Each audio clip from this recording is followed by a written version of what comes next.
Now this might be the hardest video I ever actually had to make on this YouTube channel, and that is comparing the Ronin-S versus the ZHIYUN Crane 2. And I still don't really know what the answer is.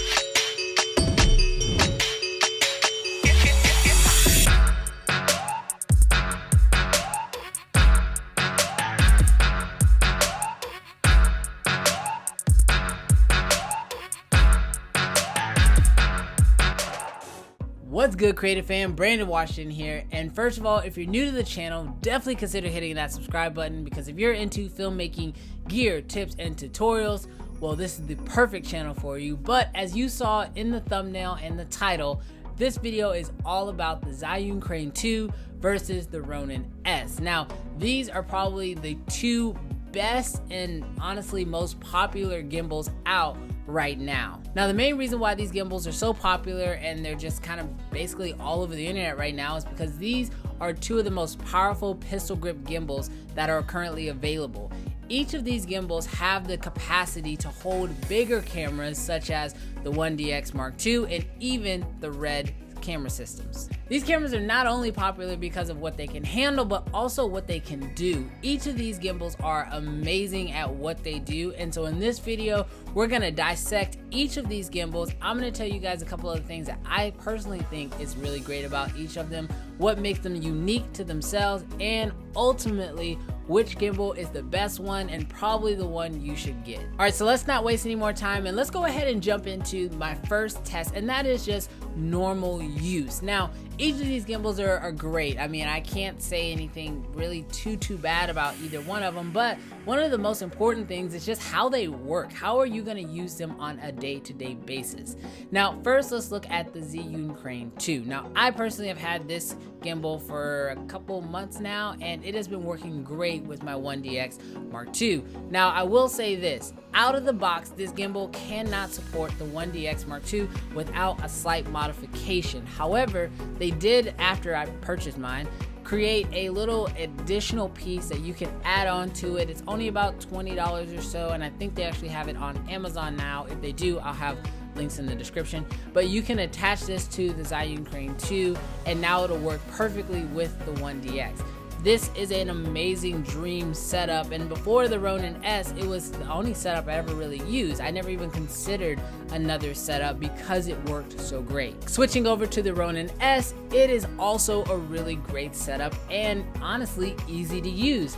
Both of these gimbals have this in common, where I personally feel like I can put this gimbal in anybody's hands, even if they're not even a filmmaker, and I know they'll be able to get some really smooth and easy shots. Now, the one thing I will say from a day-to-day use, especially with the Ronin-S, and that is weight is an issue. Now, obviously, if you're using a big camera like the 1DX, you're gonna be dealing with a weight issue. However, on the Ronin-S, it's more apparent. This gimbal is significantly heavier than the Crane 2, which I don't know if enough people are really talking about, but it is a difference, and it is something you will notice, especially if you shot with the other.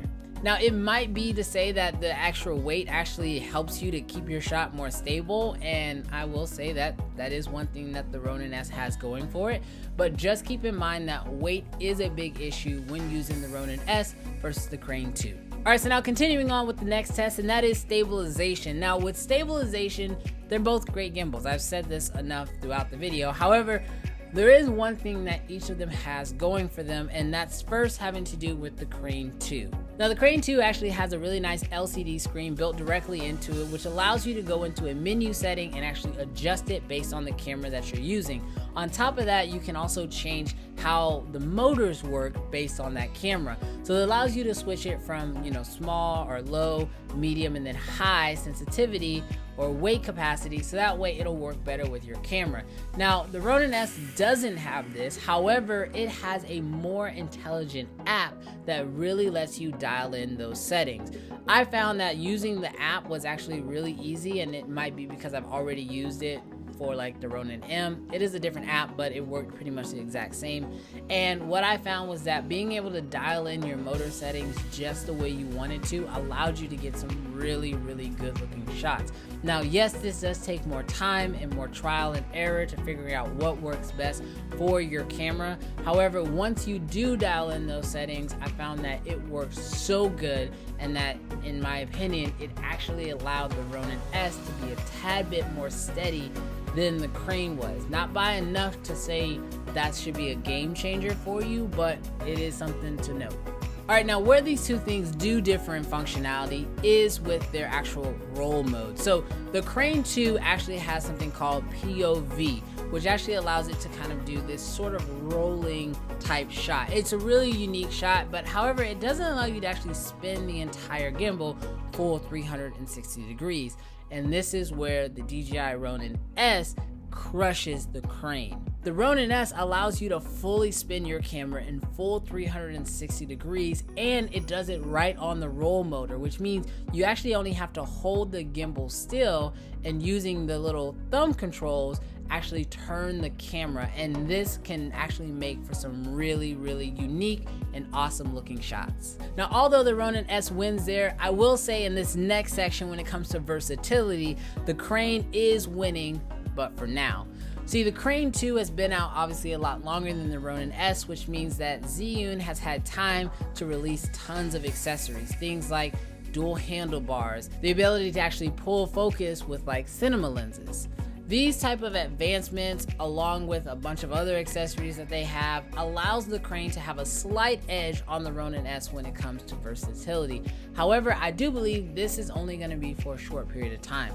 The way the Ronin-S is actually designed to be able to take this entire top handle off and be able to attach it to other accessories lets me know that DJI has other things in the works. I wouldn't be surprised if we saw a dual handle system set up really soon for this type of a gimbal, or to be able to attach it to things like, you know, little RC cars to get really low angle shots, which I've actually seen some footage of already.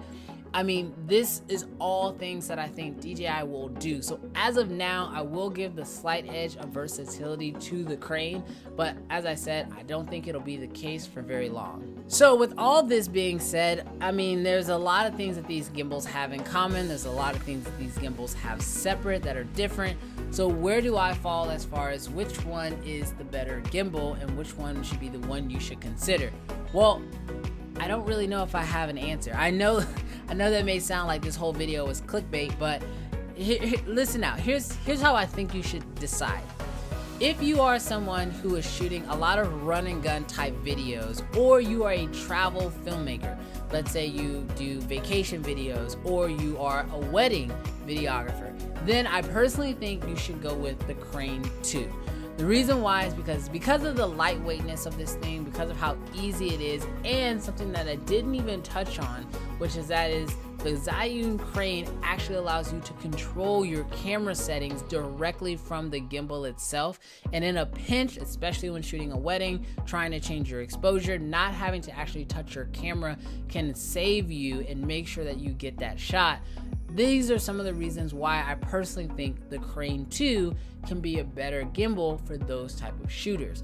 However, if you are someone who's doing more productions, someone who has, you know, a certain shot list, you have more of a schedule, you have more times to get that shot right, and you want to really dial in your gimbal to make sure you're getting that shot right, then I think the Ronin-S is the better gimbal for you.